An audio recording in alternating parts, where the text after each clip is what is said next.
had a lot of people asking us over the little while as far as what head halter it is that we like to use, because there's a lot of options out there. The one I like is the Walk-N-Train, and this is what it looks like.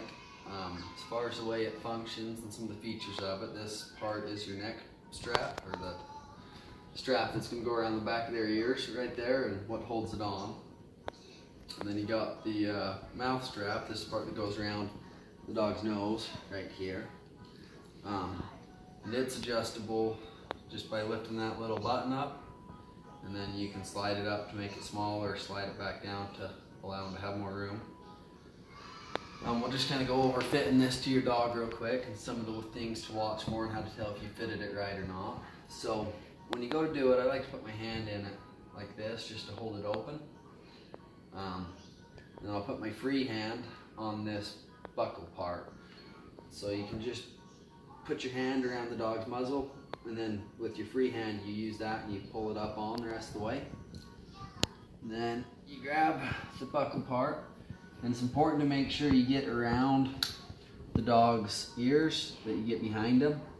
If you do it kind of funky and you just put it over in front of it and then you clipped it, it's just that much easier for the dog to get free of it, because they're already halfway escaped pretty much.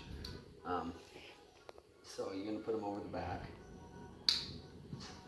The way to test if you've got this right or not, you can take your two fingers, kind of pull. If it stays on, you're good. If you've got it too big, we'll hurry and show you what that looks like real quick.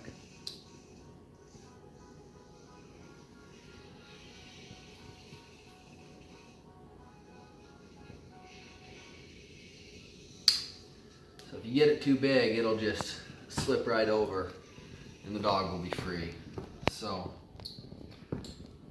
that's pretty much the only way the dog can get out of this, is if it slips up over their head, or I guess if they broke it completely. But as far as escaping, if that stays behind their ears, I've never had one escape it yet.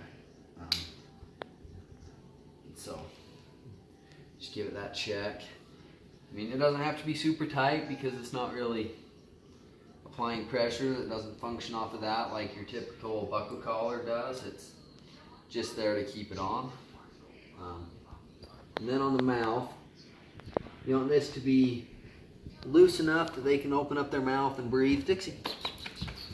They can open up their mouth and breathe still and function everything normal that way. But you don't want it so loose that you can grab it and pull it clear off the muzzle.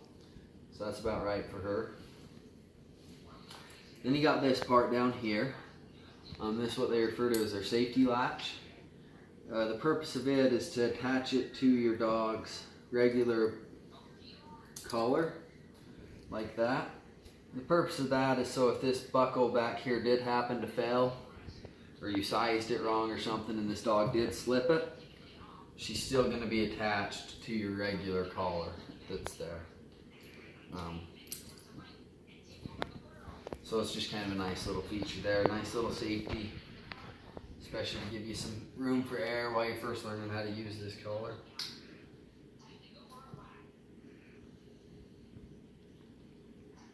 So the way this works, attach your safety there, of course.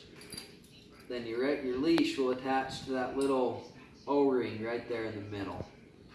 And then when you pull, instead of pulling dogs by the throat like your regular collar does, or a choke chain where it just kind of chokes them out, when you pull, it pulls their head and redirects their attention to you, which is really cool. I like that. And then some of your body harnesses or stuff, you know, that's a whole different ballgame. But as far as why I like these, I just like how it redirects them, as opposed to the choke chain just applying pressure and pain to them. It's more of a redirection tool. The way it works is when you pull, I don't know, can you see underneath that or not, but when you pull, there's this buckle right down here, and it shrinks down and applies some fairly gentle pressure to the dog's muzzle right here. So it still does apply some pressure. It's just, it applies it to their muzzle there and redirects their attention to you instead of applying it to their throat. That being said, if your dog has like spine issues or neck issues or stuff like that, then a head halter is probably not the right choice for you, because you are going to be pulling them and kind of misaligning that spine a little bit. So if they already have spine issues, it's not a good choice. But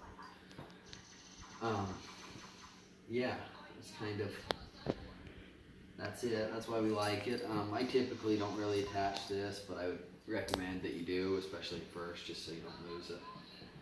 We're going to let her be for just a minute here. She's not used to this halter, so hopefully she'll kind of do some of the more typical things that dogs do when they get this put on them. They like to scratch at their face, they'll rub against things trying to get it off. It's usually takes them a couple days to really get to where it doesn't bug them anymore, so we'll leave her alone and see if she'll kind of show you what a normal response is, just so if your dog does this, you're not freaked out. But okay.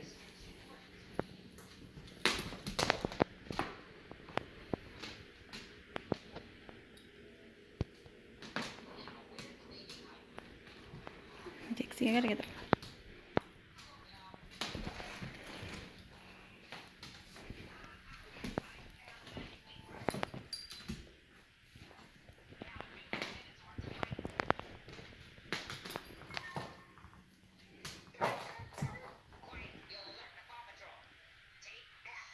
She's going to be a powder, apparently. Like